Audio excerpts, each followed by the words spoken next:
Hola mignante, Christelle Nadia Fotso, hors série de mon podcast que vous pouvez écouter et voir évidemment sur YouTube. Sur YouTube, l'adresse est juste là. Donc voilà, le 11 février est le jour de la fête de la jeunesse au Cameroun, le pays où je suis né. Et bien que j'ai quitté le Cameroun depuis longtemps, je tenais à faire un commentaire parce que j'en ai enfin l'opportunité. Voilà, je dois le dire que moi je ne pense pas que le Cameroun est véritablement l'Afrique en miniature. Je pense que c'est une parabole. Je ne pense pas que tous les pays africains sont comme le Cameroun. Je ne pense pas que l'Afrique est est un pays, voilà, et je pense que c'est un continent et que même si en général, les gens qui se disent panafricanistes euh, utilisent ce terme-là pour faire des commentaires parfois ignorants et médiocres sur les autres pays que le leur, voilà, sans véritable expertise, sans connaissance. Voilà. Donc moi, je ne connais pas tous les pays africains. Je connais à peine le Cameroun, je peux en parler parce que j'y suis né et que, voilà, il y a des choses que j'ai à dire. On peut dire qu'elles ne sont pas intéressantes, on peut dire qu'elles ne sont plus véritablement réalistes, on peut dire qu'elles ne sont pas ancrées dans le réel, on peut dire que je suis quelqu'un d'hors-sol. Bah écoutez, on peut en discuter. Mais je tenais à faire ce podcast pour dire une chose qui est très très simple. Et je ne le dis pas pour faire de la provocation, je ne le dis pas pour faire un commentaire politique, mais je le dis pour faire un commentaire social. Que je pense être informé. Être jeune au Cameroun est un handicap sévère. Je le redis. Être jeune au Cameroun est un handicap sévère. Je pense que lorsqu'on est au Cameroun et qu'on y est obligé d'y grandir, là, quand on n'a pas d'option, quand on n'est pas comme moi né dans un milieu privilégié, c'est un handicap sévère. Pourquoi? C'est le cas de plus en plus. Je pense que à mon époque, voilà, dans les années 80, dans les années 90, il y avait plus d'opportunités pour la jeunesse de grandir et de grimper les échelons de la société. Il y avait plus de valeur, il y avait plus l'éducation à l'époque était meilleure. Dans mon interview avec Ambroise Com, il dit que les choses changent véritablement avec la dévaluation en 94, oui. Et donc que ça change. Donc je pense que, voilà, parce que il n'y a plus véritablement de politique de l'éducation, parce que ce qu'on demande véritablement aux jeunes au Cameroun, c'est d'être obéissants et d'obéir, quoi. Il y a une fétichisation du droit d'aînesse au Cameroun. Voilà, on doit appeler les gens mon père, la mère, grand, etc. Et toujours obéir et surtout penser que les aînés ne se trompent jamais et que même lorsqu'ils se trompent, c'est pour notre bien. Ils ont produit les choses en anglais, earn the right to be wrong, et de se tromper, de laisser toute une société se fracasser. On ne peut rien leur reprocher, on ne peut rien leur dire. Il faut obéir, il faut la fermer parce que après tout, c'est eux qui savent, c'est eux qui nourrissent la jeunesse. La jeunesse doit absolument se taire, obéir et faire ce qu'on leur dit, la fermer. C'est là, je crois que c'est une des expressions favorites des gens au Cameroun, dont tu me la boucles. Voilà, fermez-la. Tu vas faire quoi? Ils vont faire quoi? Ce brutalisme-là qu'on utilise envers la jeunesse camerounaise comme pour lui dire qu'elle est impuissante et qu'elle doit attendre son tour et que de toutes les manières, elle n'a pas les moyens. Donc, il faut, en général, quand on est jeune au Cameroun, attendre, obéir, se taire, encaisser et dire merci grand, merci maman, merci papa. Voilà, baisser, dire oui, on est bantou, que véritablement les grands, les patriarches, comme on dit maintenant les matriarches, voilà, ils ont fait tellement de choses. On ne doit peut-être pas les résultats, on ne doit pas, s'ils ont fait des choses, c'est certainement pas au pays, voilà, parce que le pays, voilà, la jeunesse le montre, il y a quelque chose qui ne va pas. On a du mal à avancer, les jeunes ont du mal. Je ne me considère plus comme étant jeune. J'essaie d'être jeune il y a très très longtemps. Mais oui, donc la jeunesse, c'est un handicap. Et je peux en parler parce que je suis handicapé.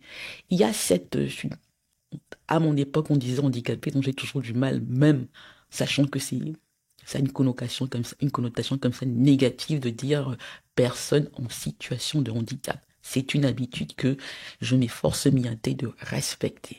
Donc voilà. Donc quand on est un jeune de Cameroun, il y a cette infantilisation-là permanente. Il y a un paternalisme euh, qui est ronflant et qui ne mène plus véritablement à rien. parce qu'il y a une paralysie comme ça et parce que il est évident qu'il y a des erreurs qui ont été commises, des fautes lourdes. Mais la jeunesse ne peut même pas dire, ne peut même pas, en défendant l'intelligence, de dire, ayons un débat. Voilà, il y a des choses que vous avez faites qui n'étaient pas normales. Et là, on a l'impression d'être sur le Titanic. Est-ce qu'on a le droit, est-ce qu'on peut, lorsqu'on est un jeune, se retrouver sur le Titanic avec des gens qui mènent la société, les sociétés camerounaises, droit dans le mur, ne rien dire? Je le parle, voilà. On peut prendre de tas d'exemples. Je ne vais pas, c'est pas un commentaire politique, c'est un commentaire social, sociétal. Oui, on peut pas prendre l'exemple des chefs, voilà, des sociétés traditionnelles et dire, oui, est-ce qu'on peut critiquer le chef en disant que, par exemple, lorsqu'il fait, lorsqu'il pose des actes politiques, il cesse d'être le chef, et il est possible alors de le critiquer. Donc il y a tellement de choses comme ça, cette fétichisation du droit d'aînesse qui empêche les gens d'avancer. Et moi, je peux véritablement en parler parce que, oui, je sais qu'à l'époque, les exemples qu'ont donné la jeunesse étaient autres que ceux des footballeurs. Des gens qui devaient, pour réussir, aller ailleurs, se faire ailleurs. Voilà, en comptant sur des talents que les autres n'ont pas. Ce n'est pas vraiment une question d'éducation, puisque véritablement, oui, il n'y a plus de politique d'éducation au Cameroun. On voit, comme dans mon interview le dit, depuis au moins les années 94, depuis la dévaluation, il n'y a plus véritablement une politique de l'éducation. Non, il y a un ministère, oui, de l'éducation, je pense. Il y a le ministère de la jeunesse et des sports. Les deux, le fait qu'on dit ces deux choses-là et qu'en général, on prend les sportifs comme ces exemples pour la jeunesse montre beaucoup de choses. C'est-à-dire qu'on demande, en fait, aux jeunes de ne rien demander, de tout faire, d'obéir, de se taire. Et on les avertit, on leur dit, on les menace, on leur dit bouclez là. Ils n'ont pas le droit d'avoir des droits. De demander les droits qui leur sont reconnus même par le code pénal camerounais, la constitution, etc., etc., etc. Et en plus, ce qui est alarmant, ce qui est pour moi scandaleux, c'est qu'on leur demande en fait juste de donner, de confier leur avenir à des politiques en leur disant votez, inscrivez-vous sur les listes électorales. C'est tout ce qu'un jeune peut faire véritablement, c'est de faire de la politique ou du sport. Voilà. Il ne peut pas aspirer à, je sais pas, devenir un écrivain en se disant, mais il va se dire, mais qui va lire mes livres? Qui va lire mes livres? Qui va lire mes livres? Je ne sais pas la dernière fois qu'un politique, que quelqu'un d'important a véritablement vanté un écrivain camerounais qui n'avait pas été récompensé à l'extérieur. Il n'y a rien véritablement d'ancré, il y a un mot que je ne trouve pas, voilà, qui grandit au Cameroun, qui se fait au Cameroun et que le gouvernement, les politiques camerounais, les aînés camerounais peuvent dire c'est nous qui avons éduqué ce jeune-là, c'est nous qui l'avons fait. En général, ce sont les gens qui ont pris des risques en ayant l'heure, qui ont eu les moyens, qui viennent d'en haut. Et même en haut, Mianté, c'est là, ça me permet véritablement de lier les deux choses, le handicap. Voilà. Il y a toujours c'est un jeune. Voilà, il aura le temps plus tard. Paternalisation, infantilisation permanente. Ça ne s'arrête jamais. On vous prévient, on dit il ne faut pas faire ceci, il ne faut pas faire comme ça, c'est comme ça. Voilà, en faisant, alors que tous les résultats, le réel, le quotidien, montrent que les conseils qui sont donnés ne sont pas à suivre. Puisque surtout, voilà, il n'y a véritablement jamais, les erreurs ne sont pas reconnues. Il n'y a même pas d'évaluation. Il n'y a même pas de bilan. Il n'y a rien. On continue. C'est dans le présent. Voilà. On est toujours dans le kitoko, dans voilà, dans le whisky, voilà, les boissons frelatées, dans la bière. Voilà. C'est ça. Et puis, surtout, il y a ce que Charles Atébayéné appelait l'art camerounais d'être hors sujet. Lorsqu'on parle des jeunes et de handicap, les gens sont toujours hors sujet parce qu'il y a des choses qu'on ne veut pas entendre, des choses qu'on ne veut pas reconnaître, des choses qu'on ne veut pas dire, et surtout, mianter, des choses qu'on ne veut pas faire.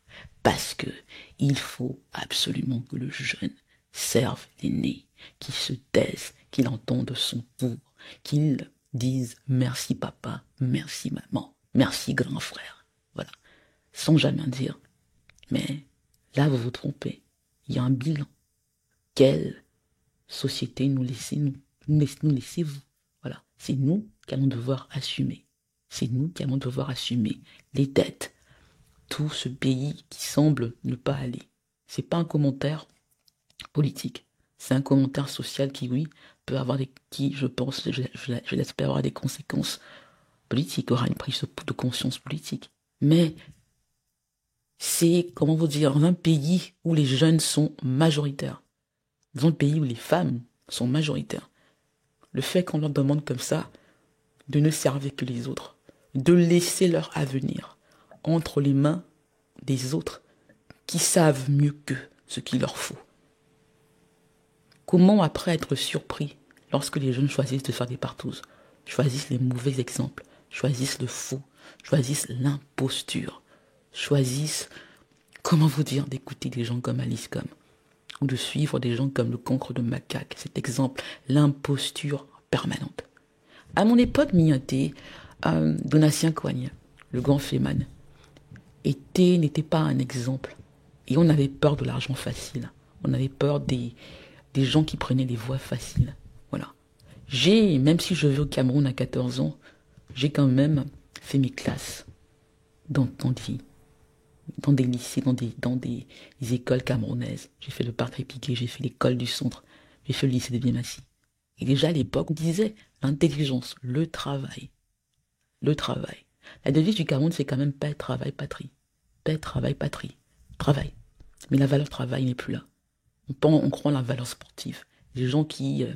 voilà, les sportifs, ce sont les plus grands exemples. Cas les footballeurs. Voilà, parce qu'en général, ça ne demande rien au pays. Hein.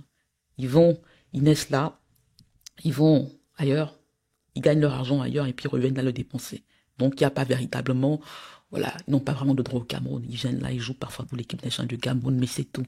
C'est un peu ce qu'on demande à la jeunesse, de tout faire, mais de ne rien attendre, de ne rien demander et d'obéir et d'être reconnaissant et d'attendre leur tour, qui viendra peut-être quand ce sera trop tard et quand d'autres jeunes auront plus de courage ou plus de témérité pour dire non, on ne peut pas attendre parce que les choses ont déjà pété. Et même si on n'a pas l'expérience, on va faire avec. On va faire avec. Donc, c'était, Mienté, mon commentaire sur la fête de la jeunesse au Cameroun. Pour dire, oui, je le répète, que être jeune au Cameroun est un handicap sévère. Je termine avec cette anecdote qui me permet de raconter rapidement, parce que nous avons déjà fait beaucoup de temps ensemble, oui. Vous savez, on peut me reprocher de venir d'un monde privilégié, d'un milieu très très très favorisé, c'est vrai. Mais le fait d'avoir eu un handicap sévère a fait que j'ai tout de suite été dans une position défavorable. Parce que j'étais, en général, dans les familles, je vais le dire, bourgeoises et riches, on cache les enfants qui ont des handicaps sévères, qui sont peut-être, qui ont des troubles mentaux, voilà, des choses qui peuvent attirer les regards et provoquer une honte qui est coupable. Une honte qui est coupable. Donc moi, ma situation était d'autant plus grave, dangereuse, que parce que j'allais à l'école et que j'étais bonne à l'école, j'avais des opinions, je pensais savoir, je croyais en l'intelligence, et ça posait aux autres, voilà, aux autres qui étaient en général des aînés un problème, parce que je l'ouvrais en disant mais non, on peut faire comme ça, on peut aider papa comme ça, on peut faire comme ça pour que véritablement il y ait une famille photo, qu'il y ait une transmission, qu'il y ait véritablement un empire photo. Mais ça n'intéressait personne parce que vraiment on disait mais c'est qui celle-là, elle se prend pour qui? C'est comme ça en général qu'on traite les jeunes au Cameroun. Voilà, en disant mais attendez, non mais c'est insultant le fait qu'un jeune, même lorsqu'il est diplômé, qu'il a une éducation, qu'il a un talent, qu'il a peut-être même souvent du génie, qui puisse parler, qui puisse dire à un aîné, même devant ses erreurs, mais on ne fait pas ça. On peut faire comme ça, on peut faire comme ça, on peut faire comme ça, on peut faire comme ça. Je me souviens donc d'un de mes aînés, entre guillemets, qui n'a rien fait. Hein. Vous allez me dire, mais Christelle, je veux le dire, je l'assume. Ils n'ont tous rien fait. C'est le problème que la famille Fotso a. Famille entre guillemets, voilà. Ils n'ont rien fait. Ils n'ont rien fait. Et donc devant ce désert-là, lorsque une handicapée parle, ils se lèvent tous pour dire, mais ferme-la, tu te prends pour qui? Et pitié toi-même. Et pitié toi-même. Et je me souviens de ça. Voilà, moi j'ai fait des études de droit. Voilà, je suis avocate, je suis au barreau de Washington DC. J'ai été, voilà, sur la liste des étrangers du barreau de Bruxelles. J'ai écrit des livres. Mais il y a quand même voilà, des aînés là. Parce qu'ils sont Fotso et parce qu'ils considèrent que non, mais tout ça ne veut rien dire. Ils sont mes aînés et puis de toute manière, ils sont eux normaux. Moi, je suis handicapé. Je continue de taper mon micro, mais je vais devoir m'y apprendre à être encore plus pro. Donc voilà, à dire quand même, mais on sait tout mieux que toi. Voilà, tu es disqualifié d'avance à cause de ton handicap. Je ne parle même pas encore de mon genre, du fait que je sois une femme. Mais fait le handicap juste fait qu'on n'est pas, on ne peut pas parler. Donc c'est de cela. Avec les jeunes au Cameroun, c'est cela. Quand ils parlent, quand t'es jeune, quand un jeune est mis au devant de la scène, c'est qu'il est sponsorisé par quelqu'un et qu'il a peut-être, probablement fait ses classes à l'extérieur, qu'il a sans doute peut-être un nom, mais qu'il est sponsorisé par quelqu'un. Mais c'est rarement un exemple camerounais, de l'excellence camerounais, fait au Cameroun, né au Cameroun, fait au Cameroun. Et voilà, applaudi au Cameroun. En général, les Camerounais qui ne sont pas des sportifs, qui sont excellents, ne sont pas reconnus. Parce qu'ils font peur. Et parce qu'on se dit qu'ils feront autre chose qu'applaudir à devenir des électeurs pour quelqu'un, pour un politique. Et qu'ils diront non, nous on veut plus que ça, on veut pas juste être des électeurs, on veut pas juste des gens qui applaudissent, on veut pas juste être des gens qu'on nourrit, à qui on donne des choses. On veut faire des choses. Et on veut prendre notre vie en main. Donc, oui, être jeune au Cameroun, je ne parle pas d'Afrique. Cameroun, pays que j'ai quitté depuis 93, mais où j'ai été jeune. Être jeune au Cameroun est un handicap sévère. Et c'est aussi une des raisons pour lesquelles j'ai choisi de ne pas rester au Cameroun et d'aller aux États-Unis, qui, je le pense, en dépit de tout, reste la société. La société du possible. Voilà, miaté. Abonnez-vous, écoutez le podcast, partagez-le. On reste ensemble. À bientôt. À vendredi pour un épisode sur Love, Liebe, l'amour, amore, amor. C'était Christiane Lafutso. Tchuss.